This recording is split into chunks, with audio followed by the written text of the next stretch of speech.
निशा जमीन पर पड़ी हुई थी। उसका पूरा शरीर जख्मों से भरा हुआ था। उसके सामने खड़ी उसकी पत्थर दिल माँ अनामिका रहम का नाम तक नहीं ले रही थी। जा मर जा करमजली कहीं की, बोझ बन गई हो तुम मेरे ऊपर। भगवान जाने कब इस मुसीबत से पीछा छुड़ाएगा। एक तो तेरा बाप मर गया और तुम जैसी निकम्मी औलाद को मेरे सर पर छोड़ गया। अनामिका गुस्से में निशा को मारती जा रही थी। हर वार के साथ निशा का शरीर कांप उठता था। माँ, भगवान के लिए ऐसे मत करो, मैं आपसे कुछ नहीं मांगती। अभी तालाब पर जाओ, सारे कपड़े और सारे बर्तन धो कर ला, वरना देखना मैं तेरा क्या हाल करती हूँ। अनामिका ने फिर निशा पर हाथ उठा दिया। निशा कांपते हुए कपड़े और बर्तन उठाती है और जख्मी हालत में झोपड़ी से बाहर निकल जाती है। तालाब की ओर जाते हुए आधे रास्ते में निशा की आंखों के आगे अंधेरा छा गया। उसके पैर लड़खड़ाए और वो जमीन पर गिरकर बेहोश हो गई। कुछ देर बाद झाड़ियों के पीछे से एक कुत्ता निकल कर आता है। वो निशा के पास आकर खड़ा हो जाता है। फिर कुत्ता तालाब से थोड़ा पानी लाता है और निशा के चेहरे पर डाल देता है, जिससे निशा की आंखें धीरे धीरे खुलती हैं। तुम कौन हो? मुझे मत काटना। कुत्ता शांत होकर वहीं बैठ जाता है। लगता है तुम मुझे नुकसान नहीं पहुंचाओगे। तुम्हारी वजह से ही मुझे होश आया है। धन्यवाद दोस्त। अब मुझे जल्दी से काम करना होगा, वरना माँ फिर मारेगी। निशा तालाब के किनारे बैठकर कपड़े और बर्तन धोने लगती है और कुत्ता पास ही बैठकर उसे देखता रहता है। तुम बड़े अजीब हो, कोई इतना देर तक किसी को देखता नहीं है। लगता है तुम दिल के अच्छे हो, शायद तुम्हें भी दोस्त की जरूरत है। कुत्ता उसकी बातों को ध्यान से सुनता रहता है। चलो अब मैं जाती हूँ, देर हो गई है। काम खत्म करके निशा घर लौट आती है। झोपड़ी के अंदर अनामिका पहले से गुस्से में बैठी थी। इतनी देर क्यों लगा दी? कहाँ मर गई थी? माँ, रास्ते में मैं बेहोश हो गई थी, इसीलिए देर हो गई। बहाने बनाना बहुत आता है। काम ठीक से किया कर, समझी? वरना मेरा गुस्सा देख चुकी है। अनामिका बाहर चली जाती है। निशा थकी हारी चुपचाप अंदर बैठ जाती है। ऐसे ही 2-3 दिन बीत जाते हैं। हर दिन निशा तालाब जाती है और हर दिन वही कुत्ता उसका इंतजार करता है। धीरे धीरे दोनों के बीच एक अनोखी दोस्ती हो जाती है। एक दिन निशा जैसे ही तालाब के किनारे पहुंचती है, तभी कुत्ता वहां बेहोश पड़ा हुआ मिलता है। हे ईश्वर, मैं क्या करूं? ये तो बुरी तरह से जख्मी हो गया है और इस तरह मैं इसे मरते हुए नहीं छोड़ सकती। मुझे समझ नहीं आ रहा मुझे इस कुत्ते के लिए इतनी बेचैनी क्यों हो रही है। लेकिन ये मेरा बहुत अच्छा दोस्त है, मुझे इसे अपने साथ ले जाना ही होगा। निशा उस कुत्ते को अपनी बाहों में उठाती है और उसे लेकर अपने घर की तरफ चल पड़ती है। तभी रास्ते में एक गांव वाला ये दृश्य देखकर जोर जोर से हंसने लगता है। अरे निशा, अरे भाई, आज तुम्हारी माँ ने तुम्हें कपड़े और बर्तन नहीं दिए क्या, जो आज तुम कुत्ते को उठाकर घर ले जा रही हो? क्यों भाई? कुछ नहीं काका, ये रास्ते में बेहोश होकर गिर पड़ा था, इसीलिए सोचा इसे घर ले जाऊं, शायद थोड़ी देखभाल से ठीक हो जाए। अरे तेरी माँ को अगर पता चल गया ना तो वो तुझे फिर से मारेगी। अच्छा यही होगा कि तुम इस कुत्ते को यहीं छोड़ दो। नहीं काका, इससे मेरी बहुत अच्छी दोस्ती हो गई है, मैं इसे इस हालत में मरते हुए नहीं देख सकती। निशा उस कुत्ते को लेकर आगे बढ़ जाती है और निशा कुत्ते को घर के अंदर ले आती है। उसे बिछावन पर सुलाती है और उसके घाव को साफ करके उसकी देखभाल करने लगती है। इतने में अनामिका अंदर आती है। ये क्या, तुम्हारी हिम्मत कैसे हुई एक कुत्ते को मेरे घर में लाने की और उसे बिछावन पर सुलाने की? माँ, इसकी तबीयत बहुत खराब थी, ये रास्ते में बेहोश होकर पड़ा था, इसीलिए मैं इसे ले आई। हम दोनों की बहुत अच्छी दोस्ती हो गई है और इसने एक बार मेरी जान भी बचाई थी। रुक जा, अरे तुम खुद एक बोझ हो मेरे ऊपर और कुत्ते को भी उठा लाई। इसका साया अशुभ होता है। अब मुझे पूरा घर साफ करना पड़ेगा, कपड़े धोने पड़ेंगे, बिछावन धोना पड़ेगा। गधी कहीं की, तुमने ये क्या कर दिया? इतना कहते हुए अनामिका बेरहमी से निशा को मारने लगती है। निशा चीखती चिल्लाती है, अब इस जानवर को लेकर मेरे घर से निकल जा। तुम्हें बहुत जानवरों पर ममता लुटाने का शौक है ना? अब इसे लेकर दोबारा मेरे घर में कदम मत रखना। जब तुम 2-4 दिन सड़क पर रहोगी तब समझ आएगी कि सड़क से जानवर उठाकर लाने की क्या सजा होती है। अनामिका गुस्से में निशा और कुत्ते दोनों को घर से बाहर निकाल देती है और अंदर चली जाती है। निशा फूट फूट कर रोने लगती है। उसके आंसू रुकने का नाम नहीं लेते। नहीं दोस्त, तुम बुरा मत मानना, माँ बस ऐसे ही गुस्सा करती रहती है, लेकिन मैं तुम्हें इस हालत में अकेला नहीं छोड़ सकती। तुमने मेरी जान बचाई थी और इतने दिनों से तुमसे बात करके मुझे बहुत अच्छा लगा। मैं तुम्हें यूं मरने नहीं दूंगी। निशा कुत्ते को अपनी गोद में उठाती है और उसे लेकर एक पेड़ के नीचे जाकर बैठ जाती है। ठंड से उसका पूरा शरीर कांप रहा होता है। तभी अचानक कुत्ते की आंखों से आंसू बहने लगते हैं। अरे तुम्हें क्या हो गया? तुम रो क्यों रहे हो? तुम्हारी आंखों से आंसू क्यों गिर रहे हैं? क्या बात है, बताओ। कुत्ता कुछ नहीं बोलता, बस उसकी आंखों से लगातार आंसू गिरते रहते हैं। नहीं, जरूर कोई बात है जो तुम मुझसे कहना चाहते हो लेकिन कह नहीं पा रहे। बताओ, क्या तुम्हें अपने परिवार की याद आ रही है? क्या तुम्हें कहीं जाना है? मैं तुम्हारी मदद जरूर करूंगी। कुत्ता चुप रहता है, उसकी आंखों से आंसू थमते नहीं हैं। अरे मैं भी कितनी बेवकूफ हूँ, कुत्ता भला बोलेगा कैसे? मुझे माफ कर देना, मैं भी क्या क्या पूछने लग गई।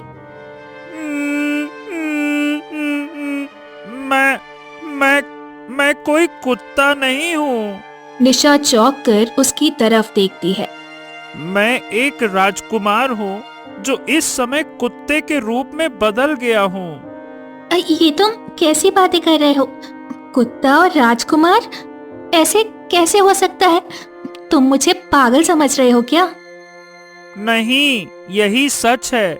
ये उस वक्त की बात है जब मेरी माँ इस दुनिया को छोड़कर जा रही थी। चारों तरफ राजमहल में अफरा तफरी मची थी। महारानी बिंदा अपनी आखिरी सांसें गिन रही थी और राजा नीलकंठ रानी बिंदा का हाथ पकड़कर पास ही बैठे थे। महाराज, अब नहीं लगता मैं बच पाऊंगी, मुझे माफ कर दीजिए। महारानी, महारानी, आप ये कैसी बातें कर रही हैं? अरे आपके बिना हम नहीं रह सकते। देखिए देखिए, आप हमें छोड़कर नहीं जा सकती हैं। कुछ भी हो जाए, आप नहीं जा सकती हैं। महाराज, अब कुछ नहीं हो सकता।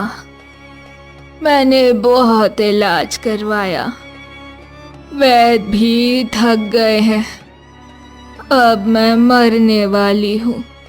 मेरा बेटा हर्ष अभी सिर्फ 10 वर्ष का है।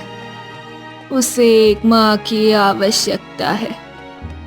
मेरी अंतिम इच्छा है कि आप दूसरा विवाह कर लीजिएगा। इतना कहते ही रानी बिंदा अपनी आखिरी सांस ले लेती है। रानी! नहीं नहीं नहीं रानी, आप हमें छोड़कर नहीं जा सकती हैं। हे ईश्वर, ये क्या हो गया? अब मैं अपनी रानी के बिना कैसे रहूंगा, कैसे रहूंगा?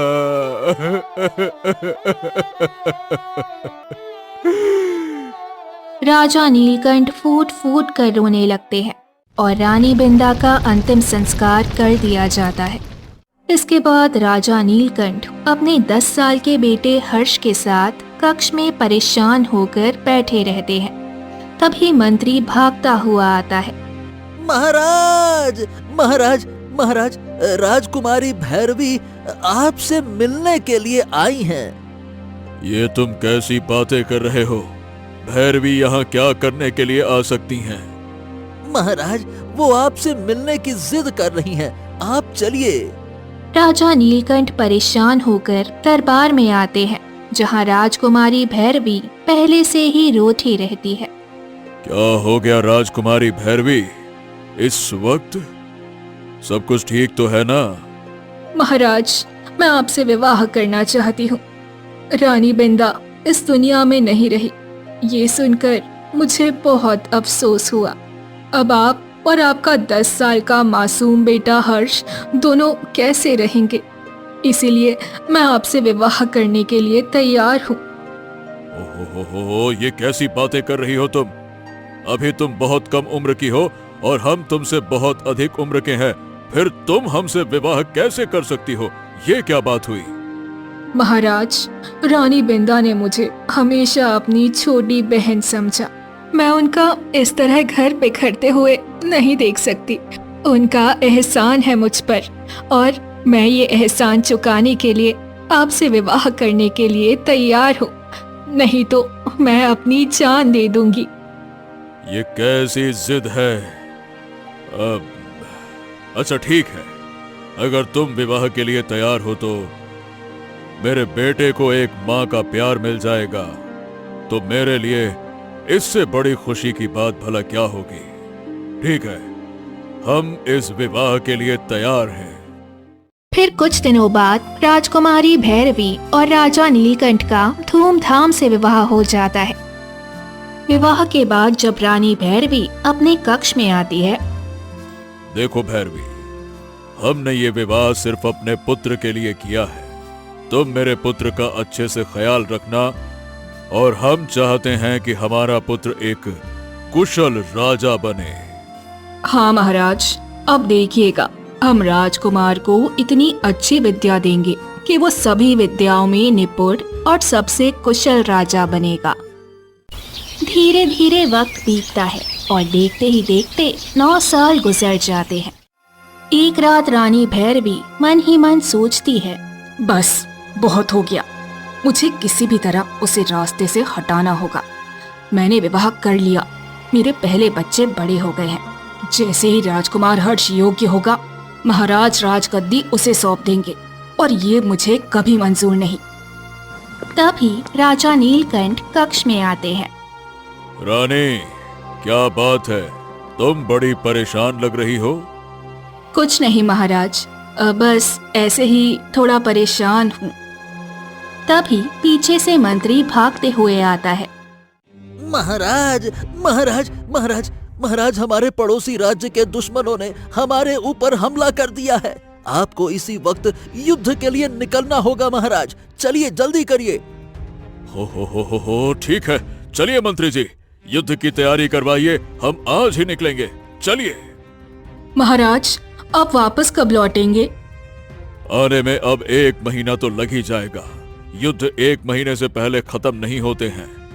तुम तब तक हमारे राजकुमार का अच्छे से ध्यान रखना, और हाँ, कोई भी समस्या हो तो एक महारानी की तरह उसे संभालना। हाँ महाराज, आप निश्चिंत रहिए, मैं उसका पूरा ध्यान रखूंगी। राजा नीलकंठ युद्ध के लिए निकल जाते हैं। राजा के जाते ही रानी भैरवी जोर जोर से हंसने लगती है। मैं तो यही सोच रही थी कि किसी तरह राजा यहाँ से जाए और मुझे अपने काम को अंजाम देने का मौका मिले। अब बस मुझे राजकुमार को अपने रास्ते से हटाना है। तभी राजकुमार हर्ष वहाँ आ जाता है। अच्छा माँ, मैं क्या सोच रहा हूँ कि जब पिताजी युद्ध के लिए गए हैं, तब तक हम राज्य की कुछ तैयारी कर लें, ताकि अगली बार पिताजी को 1 महीना युद्ध में ना रहना पड़े। क्या कहती हो? चलो, मुझे सही रास्ता मिल गया। हाँ पुत्र, ये तो बहुत अच्छा विचार है। और मैं एक चीज और सोच रही हूँ, लेकिन इसके लिए तुम्हें कल जाना होगा। हाँ, तो फिर मैं आज ही उस चीज को लेने के लिए निकल जाता हूँ माँ। ठीक है। नहीं, पहले गुरुदेव से पूछना होगा, और जब गुरुदेव अनुमति दे देंगे तब तुम कल सुबह निकलना। ठीक है माँ, मैं कल सुबह आपके आदेश पाते ही निकल जाऊंगा। हर्ष वहाँ से चला जाता है और रानी भैरवी मुस्कुराती हुई वहाँ से चली जाती है। अगली सुबह रानी भैरवी खुश होकर राजकुमार हर्ष के पास आती है। माँ, क्या हो गया? आज तो आप बड़ी खुश लग रही हो, क्या बात है? तभी रानी भैरवी राजकुमार हर्ष की तरफ देखती है। राजकुमार, मुझे वो रास्ता मिल गया है जिससे हम अपने राज्य के सारे कष्ट दूर कर सकते हैं। तुम्हें उसके लिए घने वन से होते हुए एक मायावी फूलों के बागा में जाना होगा।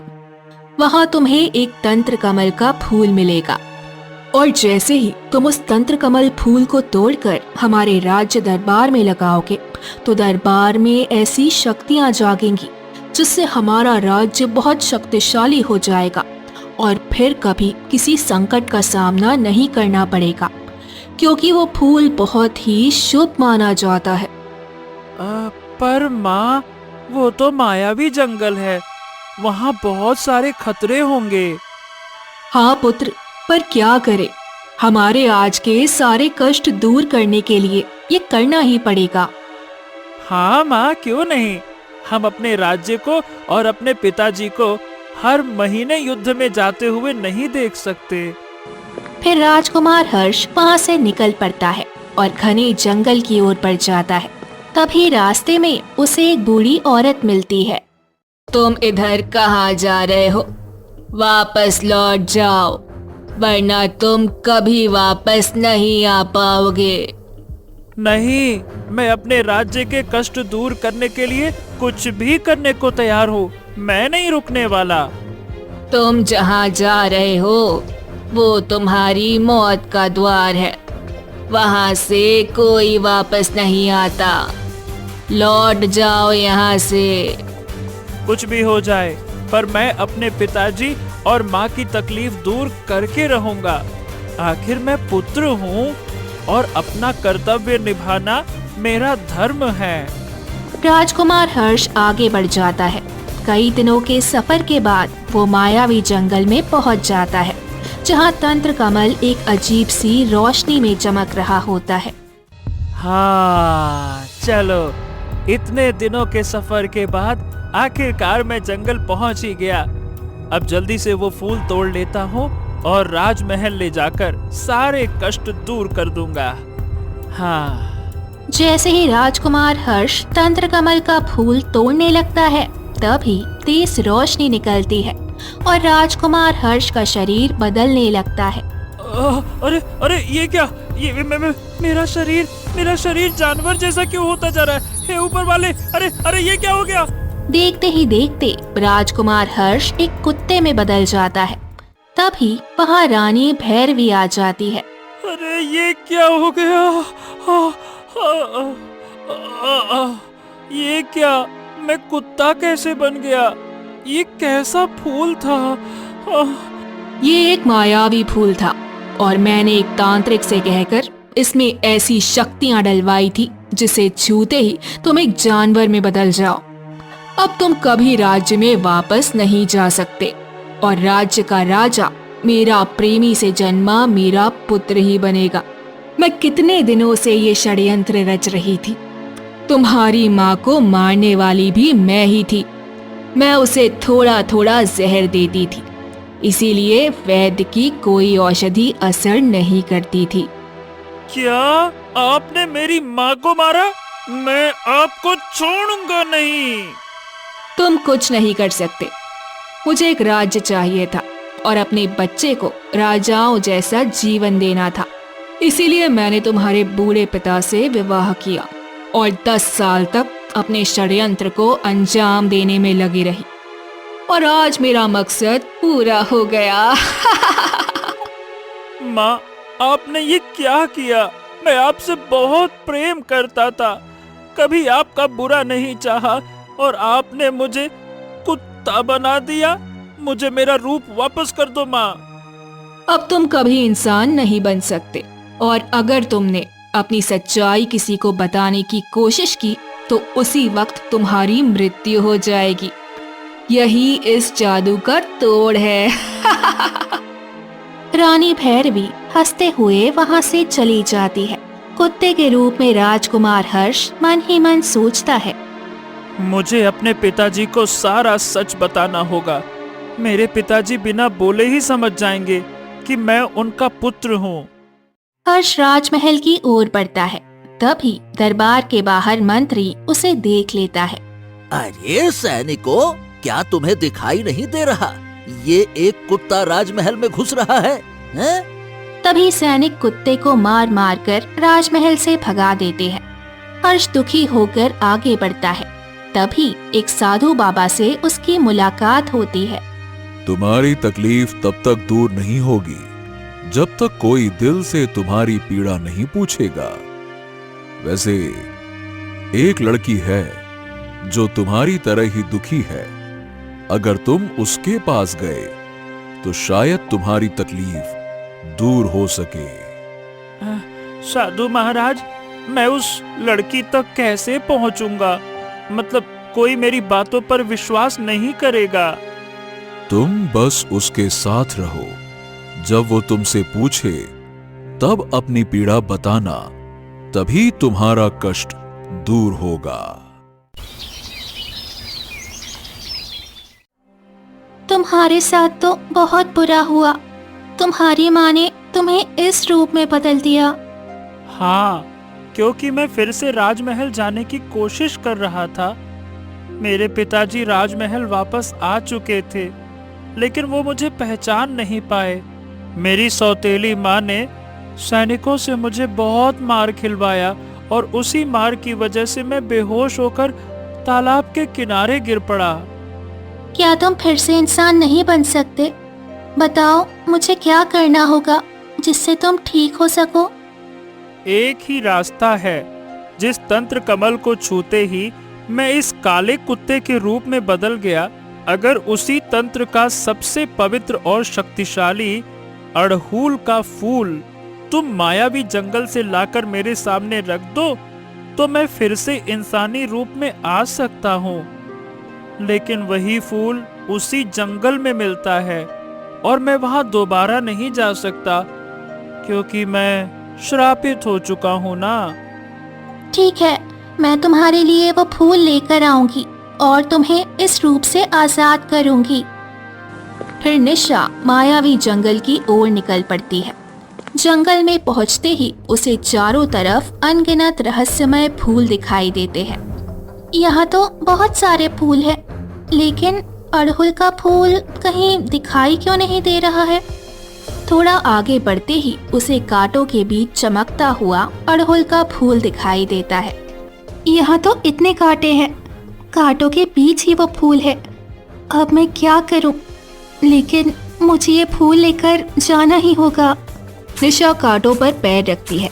उसके पैरों से खून बहने लगता है और जैसे ही वो फूल के पास पहुंचती है, फूल अचानक गायब हो जाता है।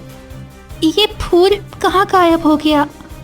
तभी वहाँ एक बूढ़ी औरत प्रकट होती है। बेटी, इस फूल को इतनी आसानी से कोई प्राप्त नहीं कर सकता। मुझे ये फूल चाहिए, नहीं तो राजकुमार कभी अपने असली रूप में नहीं आ पाएंगे। ये फूल मिलेगा, लेकिन इसके बदले तुम्हें अपनी सबसे अनमोल चीज देनी होगी। मेरे पास कौन सी अनमोल चीज है? मेरे पास तो कुछ भी नहीं है। तुम्हारी आयु ही तुम्हारी सबसे कीमती चीज है। अपनी कुछ आयु दान करो, तभी ये फूल मिलेगा। ठीक है, वैसे भी मेरी जिंदगी किसी काम की नहीं है। मुझे हर वक्त मारा जाता है, घर से निकाल दिया गया है। अगर मेरी आयु से किसी की जान बच सकती है तो मैं खुशी से देती हूँ। इतना कहते ही अड़हुल का फूल फिर से प्रकट हो जाता है। लो ये फूल, अब तुम इसे ले जा सकती हो। निशा फूल लेकर वापस तालाब के किनारे पहुंचती है। देखो, मैं तुम्हारे लिए अड़हुल का फूल ले आई हूँ।